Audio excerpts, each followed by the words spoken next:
Sarada, Rose Valley, আইকোর, গরু পাচার, কয়লা পাচার, শিক্ষক নিয়োগ দুর্নীতি, আরজিকর খুন এবং ধর্ষণের তদন্ত, তার সাথে অবশ্যই পৌরসভার নিয়োগ দুর্নীতির মামলা, একের পর এক মামলায় কখনো সুপ্রিম কোর্ট, কখনো কলকাতা হাইকোর্ট সিবিআই তদন্তের নির্দেশ দিয়েছিল। হাঁসখালি একের পর এক, আমি মানে তালিকা আরো লম্বা হতে পারে, একের পর এক ঘটনাতে কলকাতা হাইকোর্ট কিছু কিছু ক্ষেত্রে এবং কিছু কিছু ক্ষেত্রে সুপ্রিম কোর্ট তারা সিবিআই তদন্তের নির্দেশ দিয়েছিল। কিছু ক্ষেত্রে ইডির কাছে মামলা গেছিল প্রিভেনশন অফ করাপশন অ্যাক্টে মামলা থাকবার জন্য।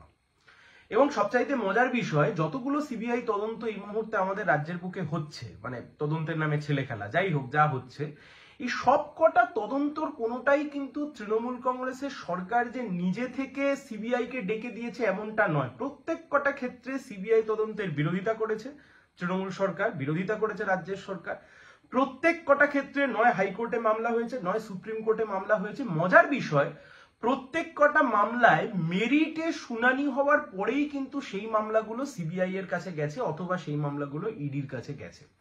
সেটা শিক্ষক নিয়োগ দুর্নীতি হতে পারে, সেটা চিটফান্ড দুর্নীতির মামলা হতে পারে, সেটা নারদ ঘুষকাণ্ড হতে পারে, সেটা আপনার গরু পাচার হতে পারে, সেটা কয়লা পাচার হতে পারে, সেটা আরজিকর খুন এবং ধর্ষণের মামলা হতে পারে, সেটা হাঁসখালির ঘটনা হতে পারে, সেটা খাদ্য দুর্নীতি হতে পারে, খাদ্য কেলেঙ্কারি হতে পারে, অথবা সেটা হচ্ছে পৌরসভার নিয়োগ দুর্নীতি হতে পারে।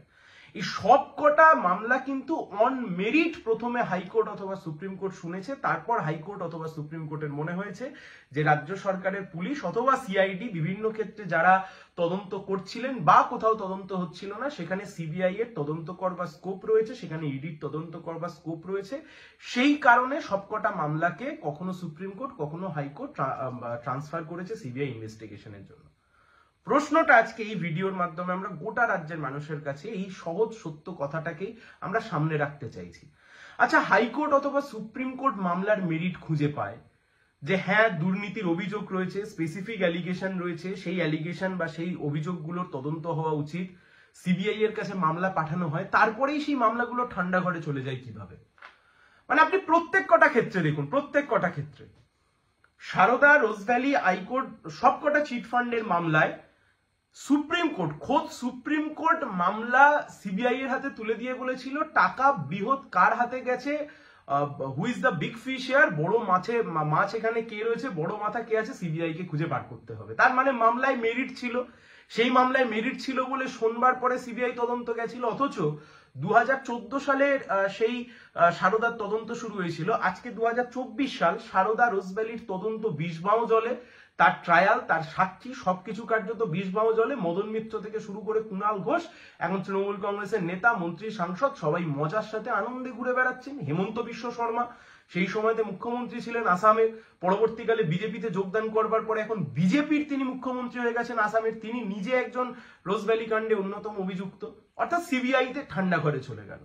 গোটা রাজ্যের মানুষ আমরা দু চোখ ভরে দেখলাম তৃণমূলের স্বনামধন্য নেতারা ঘুষ খেতে গিয়ে ধরা পড়লো খোদ শুভেন্দু অধিকারী। একের পর এক ভিডিও সামনে আসলো। কে সেই ভিডিও চালালো? সেই ভিডিও সামনে চালালো বিজেপি নিজেদের পার্টি অফিস থেকে। কলকাতা হাইকোর্টে মামলা হলো, সেই মামলার রায় হলো, সিবিআই কে তদন্তভার দেয়া হলো। সেই মামলা আজকে বিষবাও জলে। শুভেন্দু বাবু আজকে নিজে বিজেপির নেতা এবং রাজ্যের বিরোধী দলনেতা। অন্যদিকে আপনি দেখুন শিক্ষক নিয়োগ দুর্নীতির মামলা। শিক্ষক নিয়োগ দুর্নীতির মামলায় আরো সুন্দর ঘটনা। শিক্ষক নিয়োগ দুর্নীতির মামলায় বিশাল বড় দুর্নীতির তালিকা, বিশাল বড় দুর্নীতি। খোদ শিক্ষামন্ত্রীর বান্ধবীর বাড়ি থেকে কোটি কোটি টাকা উদ্ধার হলো। রাস্তায় বসে হবু শিক্ষকরা তারা লড়াই লড়লেন, তারা লড়াই আন্দোলন করলেন। কলকাতা হাইকোর্টে মামলা হলো, সুপ্রিম কোর্ট অব্দি সেই মামলা গেল। সেই মামলাতে তদন্তভার গেল সিবিআই এর কাছে।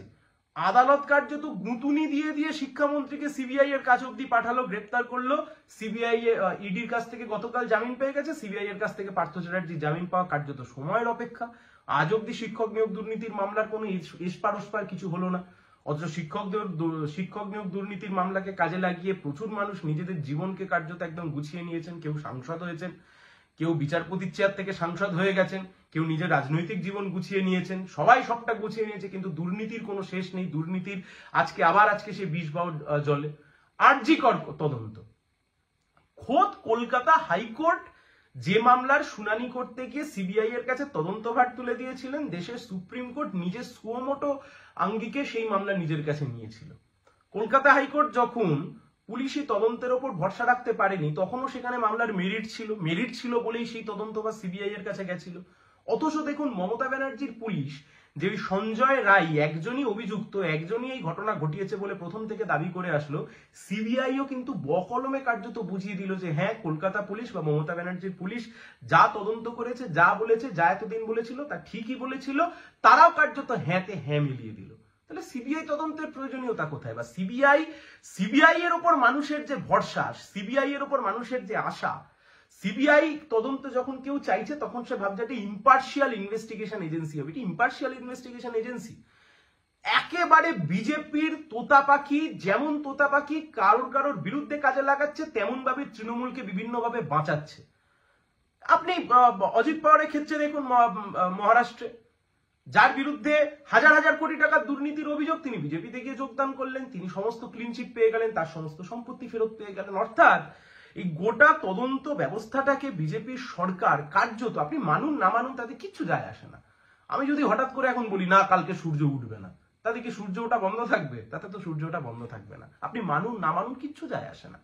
খুব পরিষ্কার কথা, পরিষ্কারভাবে খুব স্পষ্ট কথা। আজকে গোটা রাজ্য জুড়ে এতগুলো দুর্নীতি, যে দুর্নীতির তদন্ত ইডির কাছে গেল, সিবিআই এর কাছে গেল, বিজেপি বলল না খাউঙ্গা না খানে দুঙ্গা, প্রধানমন্ত্রী বললেন না খাউঙ্গা না খানে দুঙ্গা, চোরেদেরকে জেলের মধ্যে পুরবো।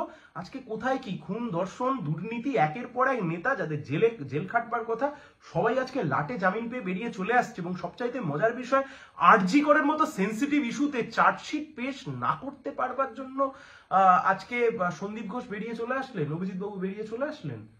এই সন্দীপ ঘোষ, যে সন্দীপ ঘোষকে খোদ মমতা ব্যানার্জি বাঁচাতে চেয়েছিলেন, এই অভিজিৎ মন্ডল, যে অভিজিৎ মন্ডলের বাড়িতে কলকাতা পুলিশের আধিকারিকরা পৌঁছে গেছিল তার বাড়িতে আশ্বস্ত করবার জন্য যে হ্যাঁ, আমরা কলকাতা পুলিশ, আমরা আপনাদের পাশে আছি।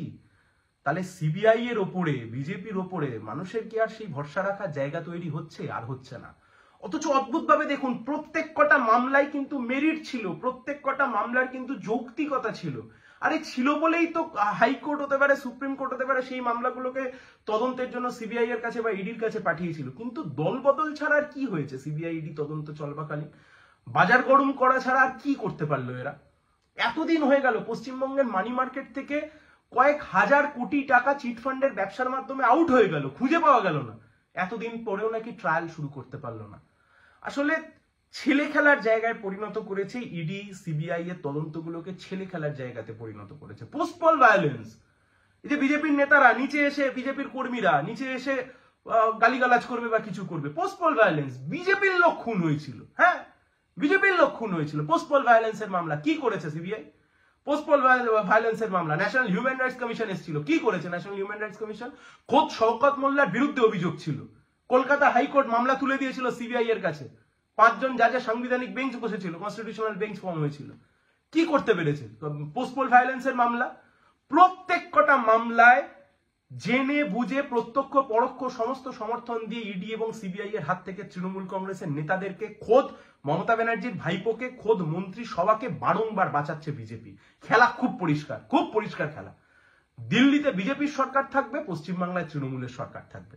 এখানে বিজেপিকে যে কোনো ভাবে বিরোধী পরিসরে রেখে দাও, যাতে সিপিআইএমটা না শক্তিশালী হয়, বামফ্রন্ট যাতে না শক্তিশালী হয়।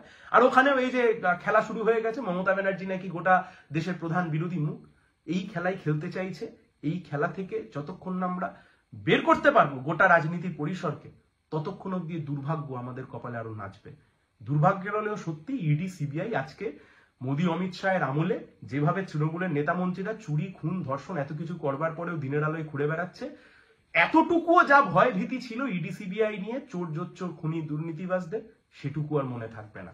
সৌজন্যে বিজেপি এবং তৃণমূল কংগ্রেসের সেটিং, আর মাথায় আরএসএস এর হাত। এইটুকুই।